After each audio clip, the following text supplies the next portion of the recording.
বাবু কোথায় বলুন?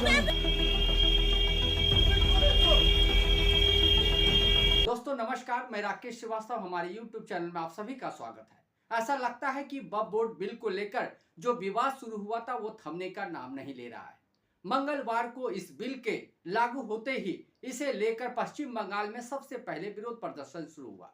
पश्चिम बंगाल के मुर्शिदाबाद में एक प्रदर्शनकारियों ने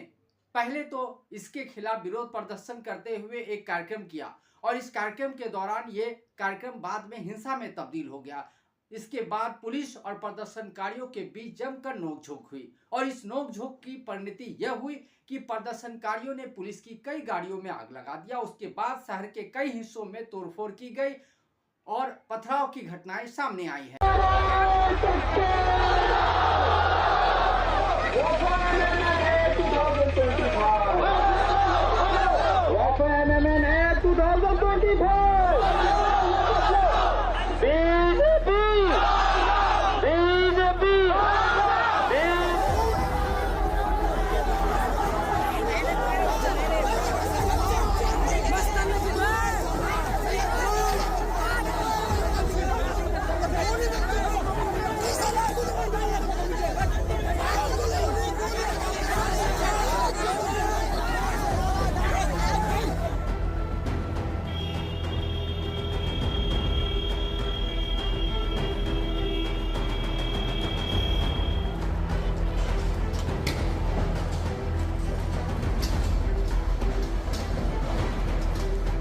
फिलहाल पश्चिम बंगाल के मुर्शिदाबाद में स्थिति काबू में है, लेकिन हिंसा के चिन्ह नजर आ रहे हैं। इसे लेकर अब देश भर में राजनीति शुरू हो गई है, लेकिन सिर्फ मुर्शिदाबाद में ही नहीं बल्कि जम्मू कश्मीर में भी दूसरे दिन विधानसभा के अंदर विधायकों के बीच भारतीय जनता पार्टी और नेशनल कॉन्फ्रेंस के विधायकों के बीच नोकझोंक की स्थिति देखने को मिली। इसके अलावा मणिपुर में इसके लेकर करीब 4 किलोमीटर का एक मार्च निकाला गया और इस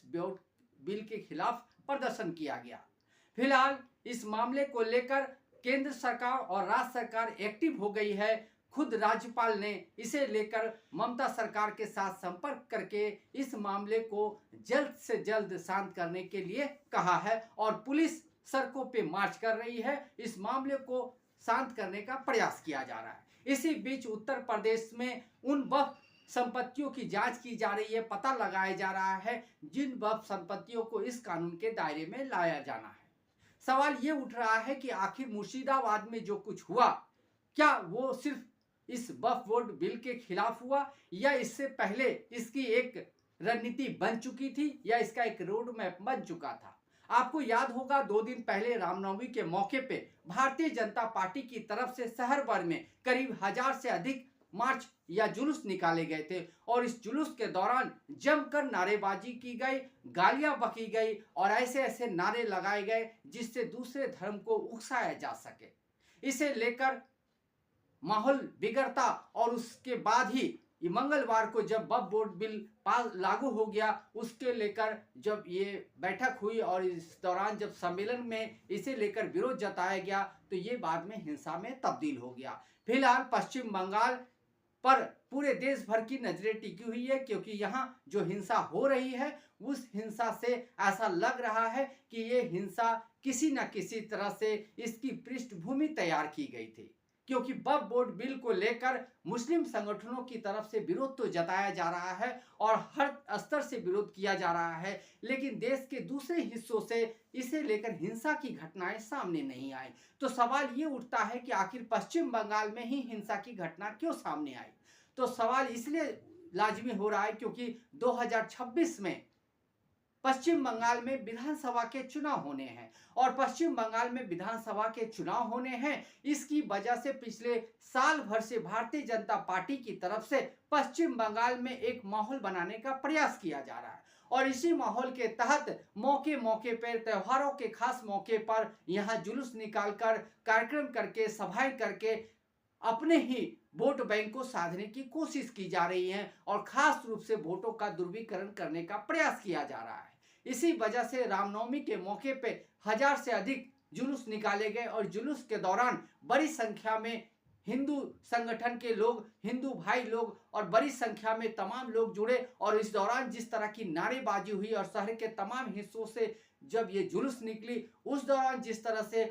इसमें गालियां बकी गई और अनाप शनाप तरह के बयान दिए गए और जिस तरह की नारेबाजी लगी, उससे माहौल बिगड़ना तय था। इस बात को पश्चिम बंगाल की सरकार भी जान रही है और केंद्र सरकार भी जान रही है, लेकिन पश्चिम बंगाल सरकार इस मामले को शांत करने का प्रयास करती, लेकिन उससे पहले ही भारतीय जनता पार्टी के तमाम नेताओं की तरफ से जिस तरह से एक के बाद एक भड़काऊ बयान दिए जा रहे हैं और वक्फ बोर्ड को बिल को लेकर जिस तरह से मुस्लिम संगठनों का विरोध हो रहा है, उनके साथ बैठकर किसी तरह की चर्चा करने की बजाय इसके खिलाफ बयान दिए जा रहे हैं और ये बयान इस तरह से दिए जा रहे हैं जिससे देश भर में इसे लेकर विरोध और तेज हो जाए। फिलहाल पश्चिम बंगाल में इसे लेकर विरोध हो रहा है, तोड़फोड़ की घटनाएं हुई हैं, कई लोगों के घायल होने की खबर है, पुलिसकर्मी भी घायल हो गए हैं और फिलहाल यहाँ हालात काबू में तो है, लेकिन पूरी तरह से हालात बदले नहीं हैं।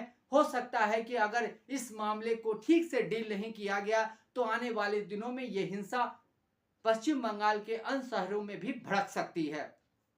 सवाल ये उठ रहा है कि हर बार पश्चिम बंगाल में तो कहीं दूसरी जगहों में दंगे क्यों हो रहे हैं और जब भी कोई नया बिल आता है, जैसे इससे पहले सीए के दौरान भी इस तरह के हिंसक वारदात की घटनाएं सामने आई थी, इस बार भी वक्फ बोर्ड बिल को लेकर इसी तरह की घटनाएं सामने आई है। सवाल ये उठ रहा है कि केंद्र सरकार जब किसी कानून को लाती है या किसी बिल को पास कराकर इसे समाज में सामने लाती है, उसके बाद जो माहौल बिगड़ेंगे उसकी हालात पर समीक्षा करके आखिर उसके जरूरत के हिसाब से माहौल को संतुलित करने का प्रयास क्यों नहीं किया जाता है। आखिर क्यों नहीं मुर्शिदाबाद में जो ये कार्यक्रम हो रहा था उस कार्यक्रम पर पुलिस की तरफ से सख्त नजर रखी जाती ताकि यहाँ पर यह हिंसा की वारदात नहीं हो। देश के कई और हिस्सों में भी, देश के कई और राज्यों में भी इससे लेकर विरोध प्रदर्शन हो रहे हैं और लेकिन कहीं पर भी हिंसा की घटनाएं सामने नहीं आई है। तो सवाल ये उठता है कि आखिर पश्चिम बंगाल में ही ये मामला क्यों बिगड़ गया, क्योंकि पश्चिम बंगाल में 2026 में विधानसभा के चुनाव होने हैं और इस विधानसभा चुनाव को लेकर गृह मंत्री अमित शाह पहले ही कह चुके हैं, वो भी लोकसभा में कह चुके हैं कि वो इस बार वहां कमल खिला के रहेंगे। तो क्या कमल खिलाने के लिए वहां खून खराबे को छूट दी गई है या खून खराबे का माहौल बनाने का एक प्रयास किया गया है? क्योंकि पश्चिम बंगाल में जो हिंसा हुई है उस हिंसा की पृष्ठभूमि को अगर देखें तो पिछले कई दिनों से पश्चिम बंगाल में माहौल खराब करने की कोशिश की जा रही है। इसी माहौल खराब करने की कोशिश का ही नतीजा है आज मुर्शिदाबाद में दंगा भड़क गया है, वहां हिंसा की घटनाएं हो रही है। इसके बाद भी भारतीय जनता पार्टी के और तमाम जो एनडीए के गठबंधन के नेताओं की तरफ से बयानबाजी बंद नहीं हो रही है। फिलहाल मणिपुर जैसे हालात पश्चिम बंगाल में हो गए हैं, तो इसके लिए आखिर कौन कसूरवार है? फिलहाल 2 दिन पहले ही पश्चिम बंगाल की जो मुख्यमंत्री है ममता बनर्जी ने शिक्षकों को बर्खास्त किए जाने या शिक्षकों की जो नौकरी 25,000 शिक्षकों की जो नौकरी जाने के मामले में एक बड़ा बयान दिया था कि वो शिक्षकों के लिए जेल जाने को भी तैयार है। तो पश्चिम बंगाल की मुख्यमंत्री का यह बयान भारतीय जनता पार्टी के पसीने छुड़ा रहा है, क्योंकि अगर पश्चिम बंगाल में सच में ममता बनर्जी जेल चली जाती है तो आप सभी को मालूम है कि पश्चिम बंगाल में जो वोटर्स है वो पूरी तरह से एकजुट हो जाएंगे। उसके बाद ममता बनर्जी का बम्पर जीत की तरफ बढ़ना तय माना जा रहा है। यही वजह है कि पश्चिम बंगाल को अब दूसरे तरह से घेरने की कोशिश की जा रही है। वक्फ बोर्ड बिल के बहाने पश्चिम बंगाल में माहौल खराब करने की कोशिश की जा रही है, पश्चिम बंगाल में वोटों का ध्रुवीकरण करने की कोशिश की जा रही है और एक ऐसा माहौल बनाने का प्रयास किया जा रहा है ताकि ये दिखाया जा सके कि भारतीय जनता पार्टी ने देश हित में एक बिल लाया था और इसके बिल के खिलाफत ममता बनर्जी कर रही है और उनके वोटर कर रहे हैं। इसीलिए वोटों का ध्रुवीकरण होने से पूरा हिंदू वोट एकजुट हो जाएगा, वो भारतीय जनता पार्टी के साथ खड़ा हो जाएगा। इसी गणित के तहत भारतीय जनता पार्टी काम कर रही है। इसी वजह से पश्चिम बंगाल पे खास रूप से नजर डाली जा रही है और भारतीय जनता पार्टी का पूरा फोकस पश्चिम बंगाल पे है, क्योंकि इन चुनाव से पहले अगर आप देखें तो बिहार में भी नवंबर में विधानसभा के चुनाव होने हैं, पश्चिम बंगाल में 2026 में चुनाव होने हैं। इन दो राज्यों में इन चुनाव से पहले वक्फ बोर्ड बिल पास करने का मतलब ही साफ है कि दूसरे जो विरोधी पार्टी है उनको पूरी तरह से खत्म कर देना है। इस मामले में एक दिलचस्प पहलू यह है कि बिहार में जेडीयू के साथ गठबंधन में भारतीय जनता पार्टी सरकार चला रही है और जेडीयू का पूरा वोट बैंक मुस्लिम वोट बैंक है, ओबीसी वोट बैंक है और निचली जातियों के लोगों का वोट बैंक है। लेकिन इन चुनाव से पहले बिल को लाकर बिहार में भी नीतीश कुमार के लिए नरेंद्र मोदी की सरकार ने मुसीबत खड़ी कर दी है, क्योंकि नीतीश कुमार को मालूम है कि इस बिल के खिलाफत उनके खिलाफ वोटिंग होगी और उनके कई नेता उनके साथ पार्टी छोड़कर जा भी चुके हैं। ऐसे में यह सवाल उठता है कि क्या केंद्र की सरकार, खास करके नरेंद्र मोदी की सरकार, जेडीयू को पूरी तरह से खत्म करने के लिए, बिहार में उनका जो अस्तित्व है उसको खत्म करने के लिए ये बिल ऐन वक्त में लाया है। क्या पश्चिम बंगाल में ममता बनर्जी को जो मुस्लिम वोट है उससे अलग करने के लिए, क्योंकि पश्चिम बंगाल में जो मुख्यमंत्री है ममता बनर्जी, उनकी तमाम खिलाफत, उनके तमाम विरोध के बावजूद ये बिल पास हो गया है। ऐसे में संभव है कि भारतीय जनता पार्टी ये माहौल बनाने का प्रयास कर रही है कि आपके नेता ने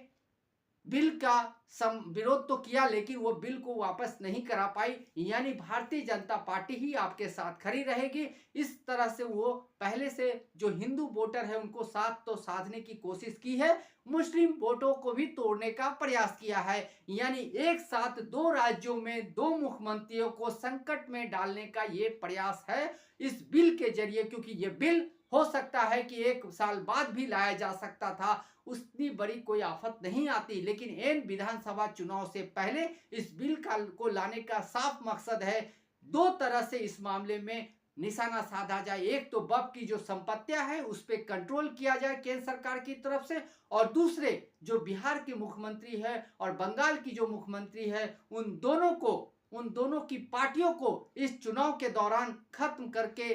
यहाँ की जो राजनीति है उस पर भारतीय जनता पार्टी पूरी तरह से काबिज होना चाहती है। यही वजह है कि इस चुनाव में ये जो बिल लाया गया है, इस बिल को लाकर दोनों ही पार्टियों, दोनों ही नेताओं को खत्म करने की एक साजिश रची गई है और इस साजिश को ममता बनर्जी ने भांप लिया है। यही वजह है कि वो इस हिंसा को तत्काल दबाने और तत्काल जो है इसको शांत करने का प्रयास में जुट गई है और केंद्र सरकार की किसी भी कोशिश को वो सफल होने नहीं देना चाह रही है। यही वजह है कि बंगाल पुलिस पूरी तरह से एक्टिव हो गई है। आने वाले दिनों में इस मामले में क्या होता है ये देखना भी बेहद दिलचस्प होगा। आज के लिए बस इतना ही। अगर आप हमारे श्रोता हैं तो आप हमें जरूर लाइक और सब्सक्राइब करें, कमेंट करके हमें बताएं कि हमारी खबरें आपको कैसे लगती है। तब तक के लिए नमस्कार।